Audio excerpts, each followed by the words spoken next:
Hello everyone, आप सभी को मेरे इस यूट्यूब चैनल में एक बार फिर से बहुत बहुत स्वागत है।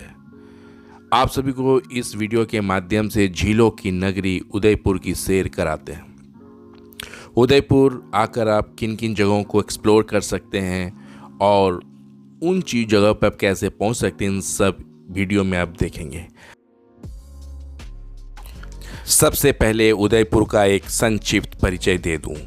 उदयपुर की स्थापना सिसोदिया वंश के महाराजा उदय सिंह द्वितीय ने सन 1559 में की थी। इसी राजा ने अपनी राजधानी चित्तौड़गढ़ से मेवाड़ की राजधानी उदयपुर में शिफ्ट किया था। इसी वंश के सबसे प्रतापी राजा हुए थे महाराणा प्रताप। आज भी इसी वंश के शासक उदयपुर में विराजमान। का नाम है महाराणा लक्ष्य सिंह मेवाड़। आइए दोस्तों, अब चलते हैं सिटी पैलेस को घूमने के लिए, आप और हम इस वीडियो के माध्यम से। अभी हम आ चुके हैं उदयपुर का सबसे फेमस स्थलों में से एक है सिटी पैलेस। सिटी पैलेस में एंट्री के लिए आपको टिकट लेना पड़ेगा। अगर आप सिटी पैलेस को बाहर से घूमना चाहते हैं तो मात्र 50 रुपये का टिकट लेना पड़ेगा, और पूरे सिटी पैलेस के अंदर म्यूजियम को घूमना चाहते हैं तो उसका टिकट का रेट 400 रुपया प्रति व्यक्ति है। हालांकि स्टूडेंट के लिए इसमें 150 रुपया रखा गया है, सीनियर सिटीजन के लिए 250 रुपया। अभी हम आ चुके हैं सिटी पैलेस का मेन गेट, जो 3 दरवाजे उसमें लगे हुए हैं, जो इस वीडियो के माध्यम से आप देख रहे हैं। जैसे ही आप मेन गेट से अंदर जाएंगे तो आपको दाईं तरफ 2 हाथियों के जोड़ा मिलेंगे, जहां पर कभी हाथियों का युद्ध हुआ करता था।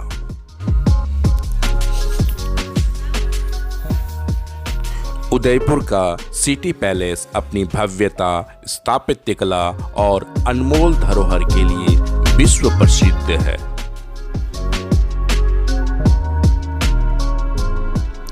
ये पैलेस मैसूर पैलेस के बाद भारत का दूसरा बड़ा पैलेस है। इस पैलेस का निर्माण महाराणा उदय सिंह द्वितीय ने सन 1559 में शुरू करवाया था, और ये लगभग 400 वर्षों तक मेवाड़ के शासकों द्वारा आगे का काम बनाया गया। इस पैलेस में कई खूबसूरत इमारतें और संग्रहालय है जिसे आप देख सकते हैं। इसी पैलेस के नीचे दोनों ओर कई दुकानें भी है, जहां पर आप अपने सामान की खरीदारी कर सकते हैं। यह पैलेस मेवाड़ साम्राज्य का केंद्र था, जहां से शासक शासन करते थे और रहा भी करते थे। आज भी इस सिटी पैलेस का एक हिस्सा में राज परिवार निवास करते हैं। इस पैलेस को 7 मंजिलों द्वारा बनाया गया है, जिसे अंदर से देखने के लिए आपको टिकट लेकर ही जाना पड़ेगा। वैसे आप बाहर 50 रुपए का टिकट से घूम सकते हैं।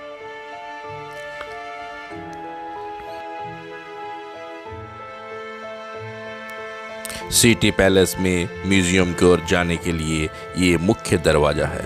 इस दरवाजे से जैसे ही आप अंदर जाएंगे तो आपको कुछ पेंटिंग्स दीवार में नजर आएंगे। साथ ही साथ उस समय शासन किए गए महाराणाओं की तस्वीर क्रमवार तरीके से टंगी हुई आपको देखने को मिलेगा।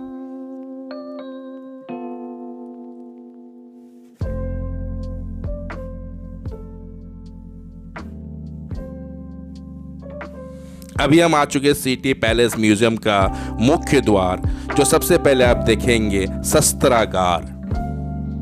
इन शस्त्रागार में तभी के राजाओं द्वारा इस्तेमाल किए गए शस्त्रों, कवचों को रखा गया है।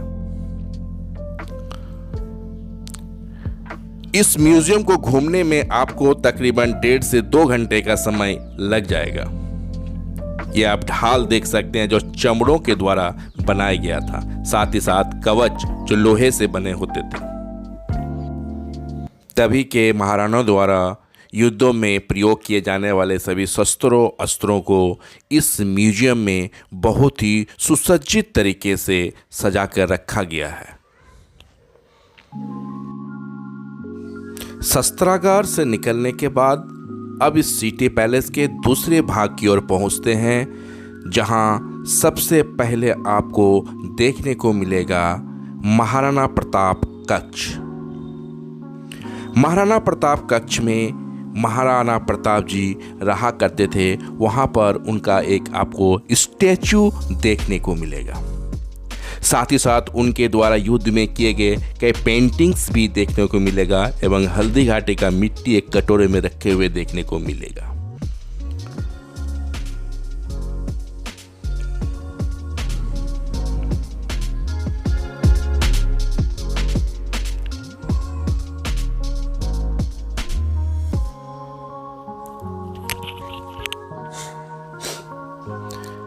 यहाँ पर एक ही संगमरमर से बना हुआ एक बाथटब आपको देखने को मिलेगा।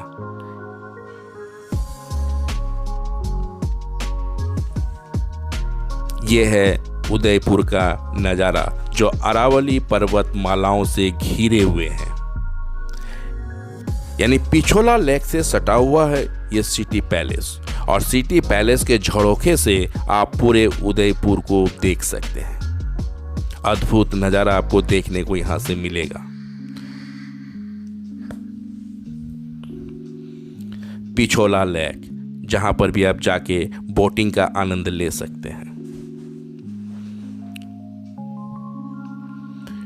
ठीक आगे जैसे ही आप पहुँचेंगे, आपको देखने को मिलेगा एक शिव प्रसन्न अमर विलास। गार्डन से निर्मित ये भवन बहुत ही आकर्षण है, जहां पर आप घूम सकते हैं। हालांकि यह सिटी पैलेस बहुत ही भूल भुलैया है। यह कमरा कर्नल जेम्स टोड को तभी के महाराणाओं द्वारा डेडिकेटेड किया गया था। जेम्स टोड को राजस्थान के इतिहास का पितामह कहा जाता है, जिन्होंने राजस्थान के सभ्यता संस्कृति के बारे में पुस्तकें लिखी है।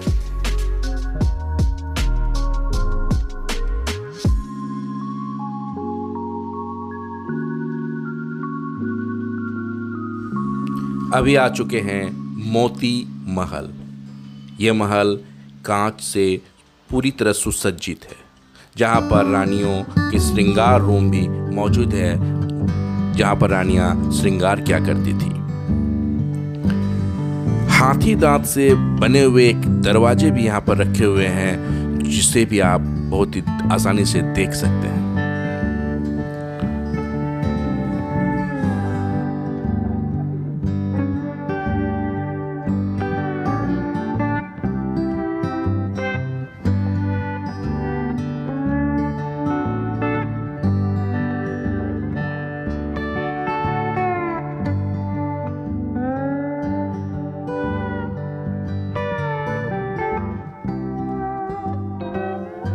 अब तक हम लोगों ने इस सिटी पैलेस का आधे से अधिक भाग घूम चुके हैं। अब जिस जगह पर आ चुके हैं वो सिटी पैलेस का एक और पुरुषों का भाग था, अब दूसरी ओर औरतों का भाग यानी कि जनाना भाग। इस जनाना महल यानी जनाना भाग का निर्माण विभिन्न चरणों में किया गया था, जो मर्दाना महल से काफ़ी अलग है।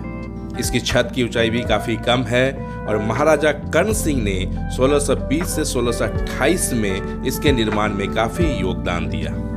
यहाँ पर जो बर्तन आप देख रहे हैं, इस बर्तनों का अंतिम बार प्रयोग 1973 में राजमाता गुलाब साहिब कुंवर जी द्वारा किया गया था। और जो बर्तन दिखाई दे रहा है वो मसाले वगैरह पीसने के काम आते थे। इन बड़े बड़े बर्तनों में सामानों को उस वक्त रखा जाता था। अभी जिस कक्ष के बारे में हम अभी देख रहे हैं वो कक्ष मेहमानों का कक्ष होता था, यानी रानी से मिलने वाले जो मेहमान होते थे पहले इसी कक्ष में आकर बैठते थे। फिर रानी आती थी और उनसे बातें करते थे। रानी बीच में बैठती थी, मेहमान एक और बैठा करते थे। इस कमरे में लगे जो झूमर है वो इंग्लैंड से मंगाया गया था। इस कमरों का अंतिम बार उपयोग 1973 में किया गया था और 1974 से ये पब्लिकों के लिए खोल दिया गया।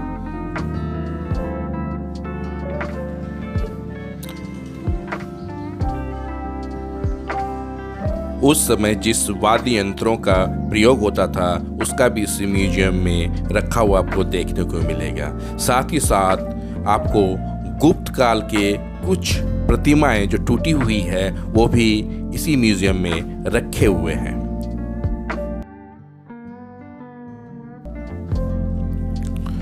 इस म्यूजियम में रखे हुए हैं उस समय की पालकी। इस पालकी को 12 जन मिलकर उठाते थे। इस पालकी का उपयोग उस समय घूमने के लिए जाने में क्या करते थे। साथ ही साथ बच्चों का भी पालकी आपको देखने को मिलेगा। सिटी पैलेस में स्थित अमर महल में सजाया गया चांदी का शाही मंडप मेवाड़ की गौरवशाली विरासत का प्रतीक है। मेवाड़ की राजकुमारी पद्मजा मेवाड़ के विवाह के लिए बनाया गया शुद्ध चांदी का मंडप जो अपने आप में शाही वैभव और समृद्ध परंपराओं का एक अद्भुत उदाहरण है। यहाँ पर सजाया गया मंडप में जितनी सारी सामग्री सब चांदी के बने हुए हैं। साथ ही साथ अंदर जैसे ही आप जाएंगे तो इस म्यूजियम में भी चांदी के बहुत सारे बर्तन रखे हुए आपको देखने को मिलेगा। कहने का तात्पर्य यह कि कुल 4000 किलोग्राम से निर्मित चांदी के सारे बर्तन हैं। अभी हम आ चुके हैं एग्जिट पॉइंट पर। सिटी पैलेस से एग्जिट होने के बाद शायद आपको भूख लग गई हो तो ठीक सामने आपको एक रेस्टोरेंट दिखाई देगा, पालिकाना रेस्टोरेंट, जहां पर आप स्वादिष्ट भोजन का आनंद ले सकते हैं। जैसे आप सिटी पैलेस से बाहर निकलेंगे थोड़ी ही दूर आगे आपको एक भव्य मंदिर का दर्शन होगा। वो है जगदीश मंदिर जो भगवान विष्णु को समर्पित है। इस मंदिर का निर्माण महाराणा जगत सिंह ने 1651 में करवाया था। इस मंदिर के ऊपर चढ़ने के लिए आपको 32 सीढ़ियों के ऊपर चढ़कर जाना होगा। यह मंदिर बेसिकली इंडो आर्यन शैली से निर्मित है। पूरी मंदिर लगभग 50 खंभों पर यह टिका हुआ है। इसमें जटिल नक्काशी की गई है। यह मंदिर अपनी स्थापत्य सुंदरता और ऐतिहासिक महत्व के लिए जाना जाता है। जगदीश मंदिर उदयपुर की संस्कृति, इतिहास और आध्यात्मिक विकास का प्रतीक है जो पर्यटकों और भक्तों को आकर्षित करती है। इस मंदिर में आने का समय गर्मी और ठंडे दोनों में अलग अलग समय दिया गया है। इस मंदिर से थोड़ी सी आगे आप अंदर जाएंगे तो एक प्राचीन श्री बांके बिहारी जी का मंदिर आपको देखने को मिलेगा, जहां पर बांके बिहारी जी विराजमान है।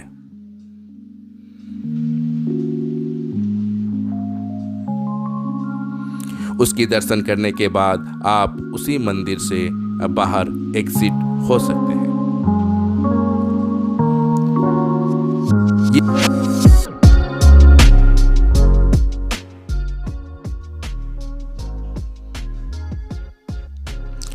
अभी हम आ चुके हैं उदयपुर का गणगौर घाट, जो पिछोला झील के किनारे सटे एक प्रसिद्ध और खूबसूरत घाट है जिसे गणगौर घाट के नाम से जाना जाता है, जो पर्यटकों के बीच खास लोकप्रिय है। गणगौर उत्सव राजस्थान का एक महत्वपूर्ण उत्सव है जो मार्च अप्रैल के महीने में हर साल मनाया जाता है और यह गणगौर घाट इसका केंद्र होता है। यहां से पिछोला लेक और सिटी पैलेस का सुंदर नजारा बहुत ही खूबसूरत के साथ देख सकते हैं।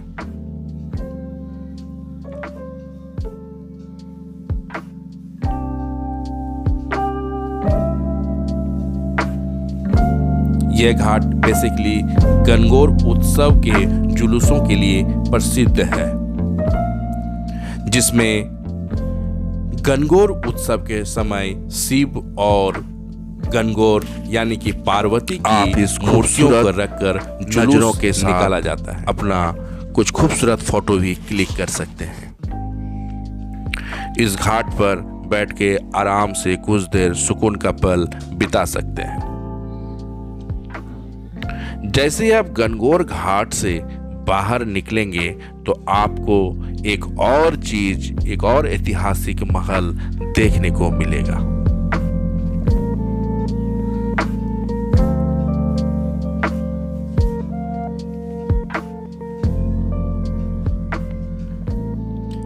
अभी हम आ चुके हैं बागौर की हवेली। यह बागौर की हवेली 270 साल पुरानी ऐतिहासिक इमारत है, जिसका निर्माण 18वीं शताब्दी में मेवाड़ के प्रधानमंत्री अमरचंद्र बारवा ने करवाया था। अब यह एक संग्रहालय है जहां पारंपरिक वेशभूषा, कलाकृतियां और सांस्कृतिक विरासत प्रदर्शित होती है। यह है राजस्थानी संस्कृति को दर्शाने वाला कठपुतली संग्रहालय। इस हवेली से आप पिछोला लेक को बहुत ही आसानी से देख सकते हैं।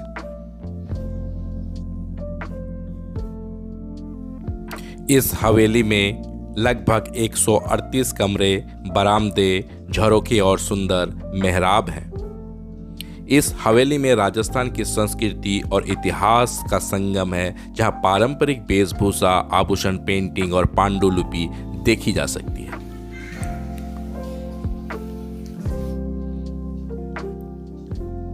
बागौर की हवेली में देखने लायक मुख्य चीजें इसकी जटिल वास्तुकला, शाही कमरों में लगे शीशे, पेंटिंग की कारीगरी, पगड़ी संग्रहालय है। यहाँ पर उस समय में प्रयोग आने वाले बर्तनों को भी सुसज्जित तरीके से रखा गया है। पगड़ी संग्रहालय, जहाँ पर विभिन्न तरह के इस्तेमाल होने वाले पगड़ियों को एक जगह पर एकत्रित करके रखा गया है। इसी संग्रहालय में आप विश्व की सबसे बड़ी पगड़ी को भी देख सकते हैं।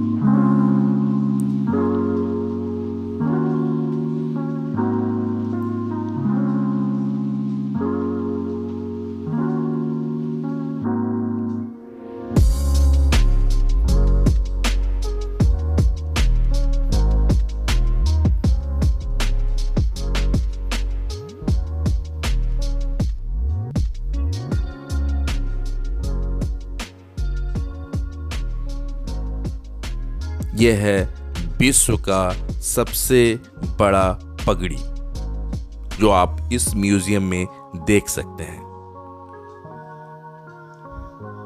इस म्यूजियम में आने के लिए आपको 60 रुपया प्रति व्यक्ति टिकट लेना पड़ेगा और यह हवेली सुबह 9:30 बजे से शाम को 5:30 बजे तक दर्शकों के लिए खुला रहता है।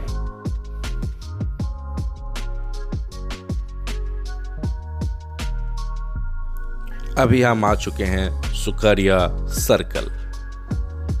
यह वह जगह है जहां पर छोटे बच्चों के लिए बोटिंग की व्यवस्था की गई है। कुछ समय आप आकर यहाँ अपने बच्चों के साथ समय बिता सकते हैं। सुखड़िया सर्किल का निर्माण असल में तत्कालीन मुख्यमंत्री मोहनलाल सुखड़िया द्वारा किया गया था। इसी सुखड़िया सर्कल के सामने आपको क्षेत्रीय रेलवे प्रशिक्षण संस्थान भी देखने को मिलेगा। यदि आप चटपटी खाने का शौक रखते हैं तो इस सुखड़िया सर्किल में बहुत सारे फास्ट फूड के दुकानें लगे हुए हैं। स्वादिष्ट व्यंजनों का आनंद आप इस जगह पर ले सकते हैं।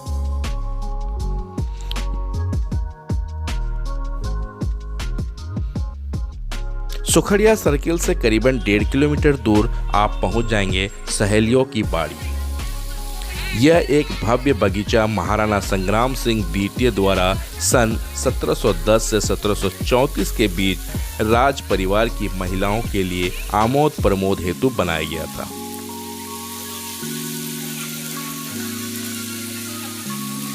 क्योंकि ये सहेलियों के लिए बनाया गया था, इस वजह से इसका नाम सहेलियों की बाड़ी रखा गया। इस जगह पर कई संगमरमर के सुंदर फव्वारे आपको देखने को मिलेगा और ये फव्वारे डायरेक्टली फतेह सागर से कनेक्ट किया गया है।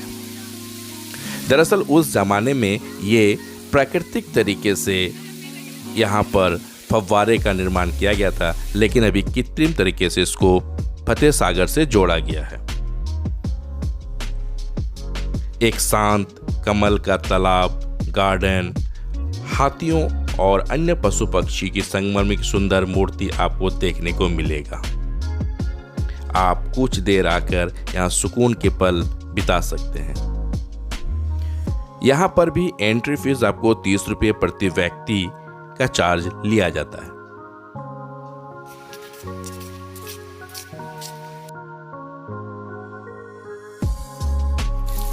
इस सहेली की बाड़ी को घूमने में आपको तकरीबन 1 से 1.5 घंटे का समय जरूर लग जाएगा।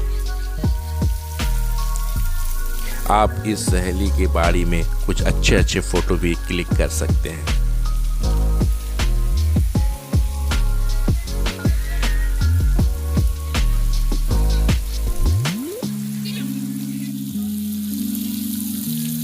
सहेलियों की बाड़ी में जो झरने आप देख रहे हैं, ये उस जमाने में प्राकृतिक तरीके से ही जुड़ा हुआ होता था। दोस्तों, आपको ये वीडियो कैसी लगी आप ज़रूर बताना, और अगर आप हमारे चैनल पे पहली बार विजिट कर रहे हैं तो चैनल को सब्सक्राइब जरूर करें, और किसी प्रकार का कुछ क्वेरी हो तो कमेंट बॉक्स में ज़रूर लिखिए। मिलते हैं नेक्स्ट वीडियो में। जय हिंद, जय भारत।